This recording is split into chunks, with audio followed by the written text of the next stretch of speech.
Hi, welcome back. This is Professor Ridge, and today's lesson is on section 6.7, Systems of Inequalities and Linear Programming.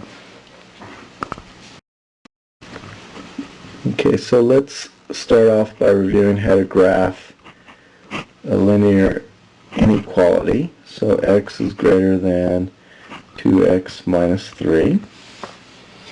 And if you recall, your first step is to graph the line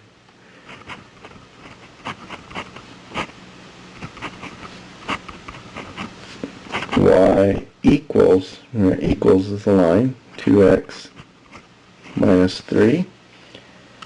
And note, okay, you can use whatever method you want to graph the line.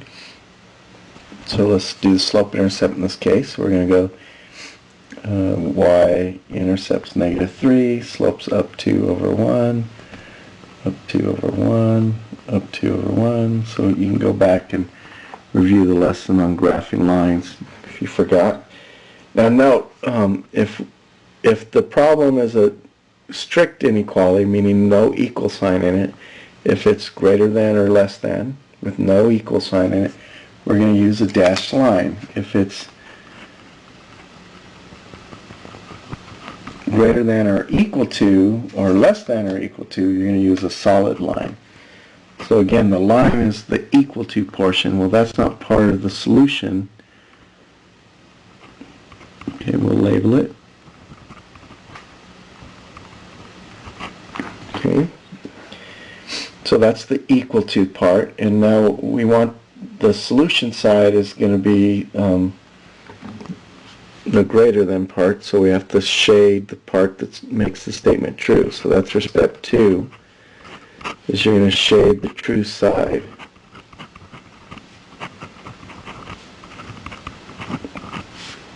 Okay, so the equal to is the line, and it splits the plane into 2 pieces, and then the solution is the side that makes that statement true. So the way you're going to do it is you're going to test a point on one of the 2 sides,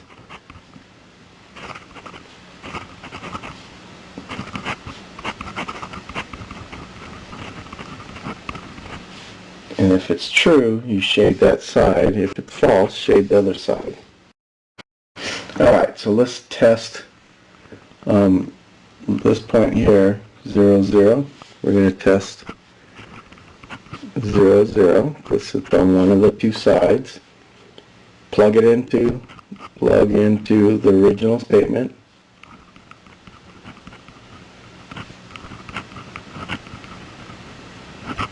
Okay, so we're going to do y greater than 2x minus 3. Plug in 0 for y, 0 for x. We're asking that question, is it true? Yes or no? Is 0 greater than negative 3? The answer is yes, true. 0, 0 is true, so you're going to shade the side. See, we're going to shade that way. So you're going to shade the side that that's on.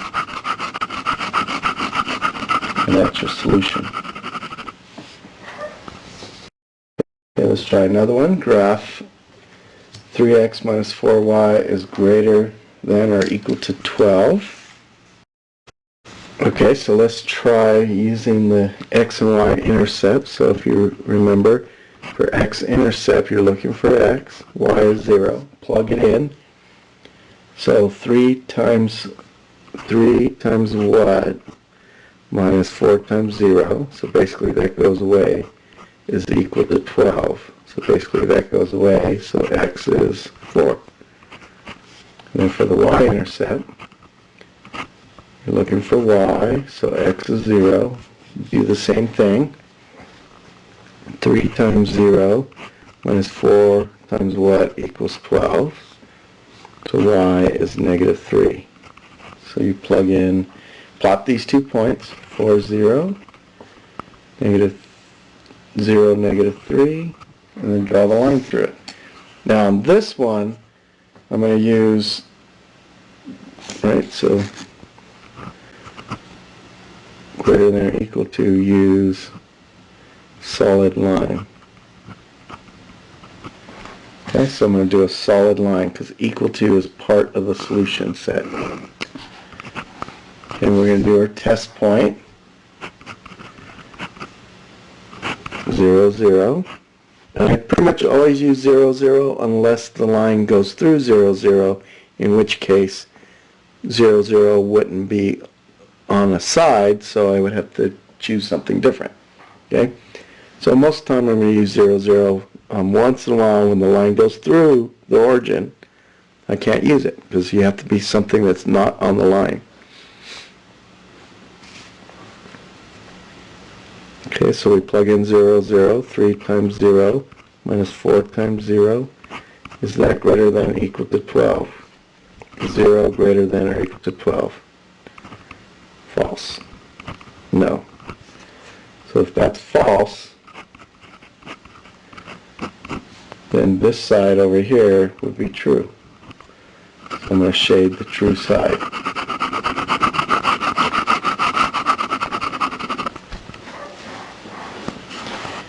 Okay. So we can graph a system of linear inequalities. So just like we did with equations, you're going to graph both lines on the same set of axes. Okay, so x plus y equals 4. And again, I don't care what method you use. For this one, I probably use the x and y-intercepts again, because x is 4, y is 4. Right, so x-intercept would be 0. Oops. X-intercept, we're looking for x, y is 0, so x would have to be 4. And then the y-intercept, we're looking for y, so x is 0, plug it in, y would equal 4. So you draw, and this is greater than or equal to, or less than or equal to.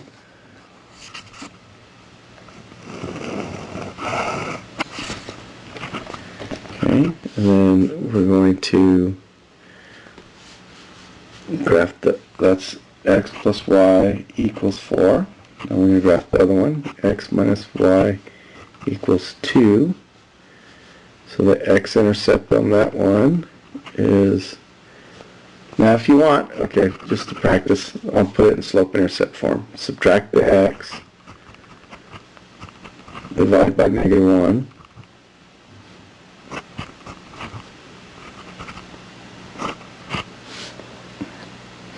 So y-intercept's -2, slope is up 1 over 1, up 1 over 1, 1 over 1, and we get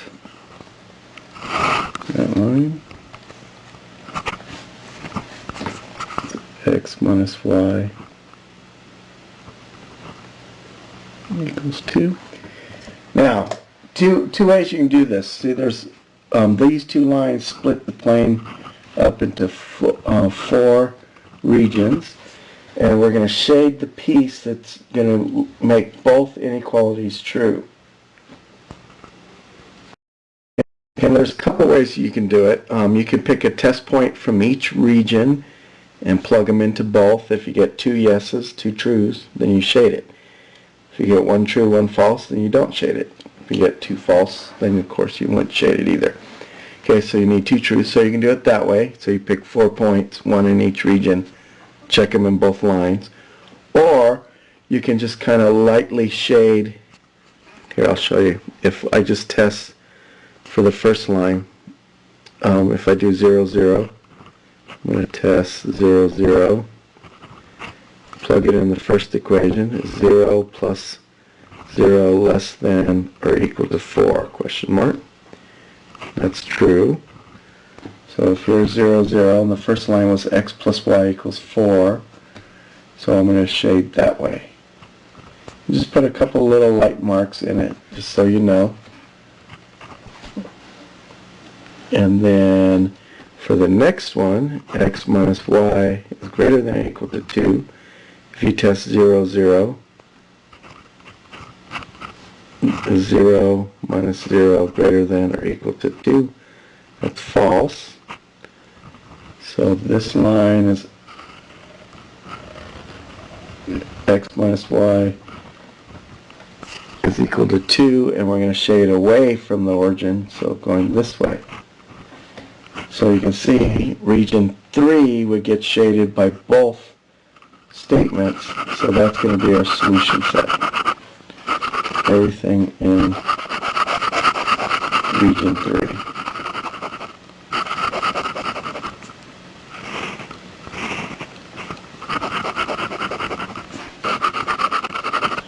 Okay, so that's how you do a system of linear inequalities. Okay, so now on to linear programming. So to find the minimum or maximum value of a linear objective function subject to a set of constraints.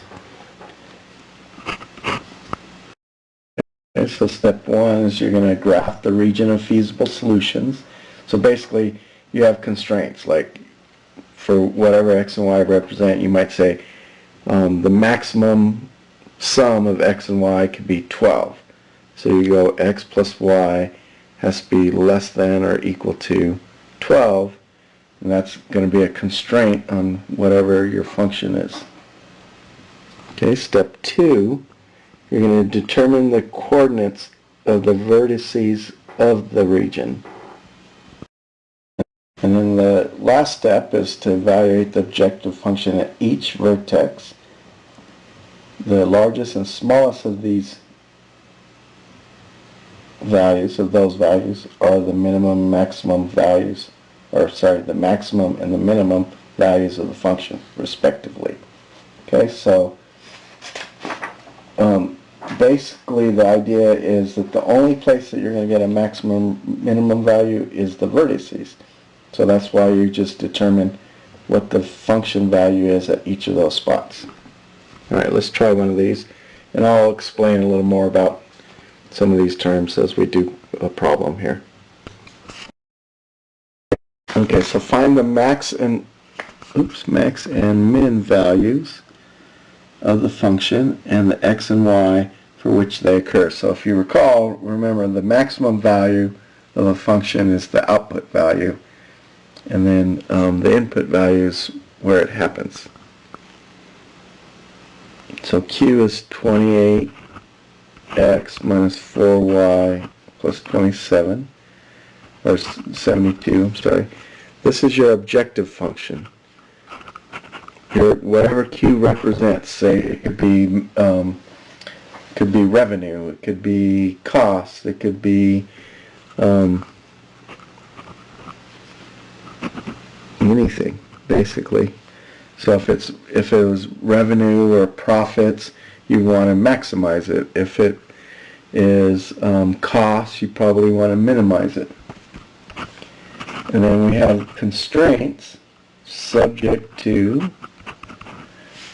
so we get 5x plus 4y is greater than or equal to 20.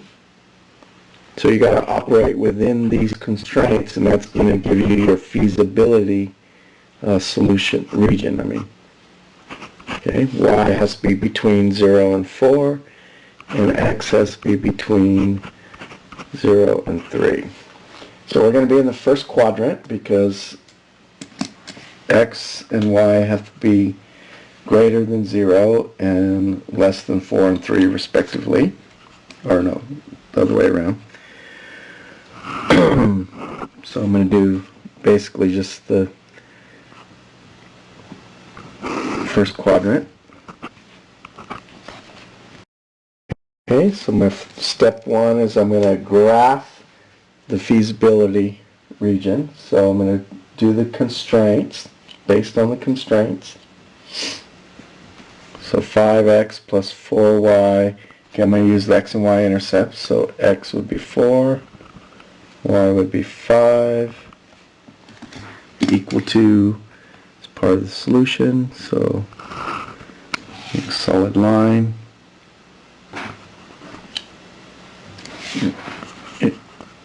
And I didn't extend, well, I'll go ahead and extend it, but I don't really need to because I already know it's going to be in the first quadrant. 5x plus 4y equals 20. And we want to be greater than that, so 0, 0 would make it false, so I'm going away from it. Just put a couple little marks. Now, y value, remember y equals, y has to be greater than or equal to 0, and at the same time y has to be less than or equal to 4. See, between. Remember, y equals 0 is the x-axis. So it has to be bigger than the x-axis, but less than y equals 4, which is a horizontal line that goes through y equals 4. It goes through that way. So that's y equals 4, y equals 0. So it has to be greater than y equals 0, less than y equals 4. And then for x greater than x equals 0 is your y-axis. Going to be greater than that. X is less than 3. That's a vertical line also. And it has to be less than x equals 3. So if you could see, my constraint region that meets all of those criteria would be this triangle right here. So now I got to figure out those 3 vertices. And I'll do the easy one. This point is 3, 4. Okay, so vertices are 3, 4, comma. Now I'm going to do some algebra to figure this one out because that's not so apparent. We know the y value is 4. So if y is 4, 5x plus 4y equals 20. If y is 4,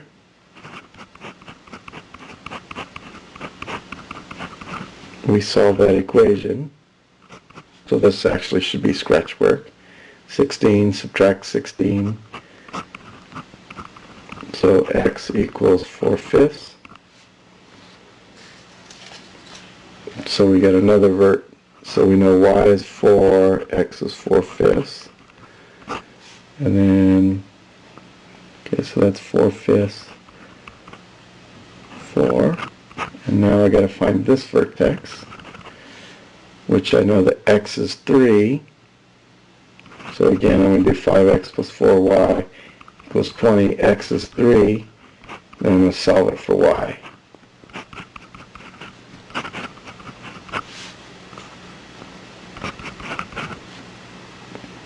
So 4y equals 5 divided by 4. Y is 5/4. So it's 3 5/4. Alright, so now that we have the vertices, okay, I'm going to write q as a function, so of a function of x and y instead of just of x. So that's the way that you do the notation. We know it's 28x minus 4y plus 72. Now the max and min values can only happen at vertices of our constraint region, or region of feasibility. So I'm going to plug in all the vertices into the function. So 3, 4, 4/5, 4, and what was this point? 3 5/4. 3 5/4. So I just punch it in. 28 times 3 minus 4 times 4 plus 72. Punch that in my calculator. Okay. And I get 74 point, no, let me look at that again. I get 140. Okay. Then I do the next one, 28 times 4/5. So I go 28 times 4 divided by 5 minus 4 times 4 plus 72. Punch that in my calculator and I get 78.4. And then the last one, 28 times 3 minus 4 times 5/4 plus 72, and I get 151. So the maximum value of Q, whatever Q is 151, and it happens when X equals 3 and Y equals 5/4. Or I could put at the point 3 5/4. And then the min value of Q is 78.4, and it happens when X equals 4/5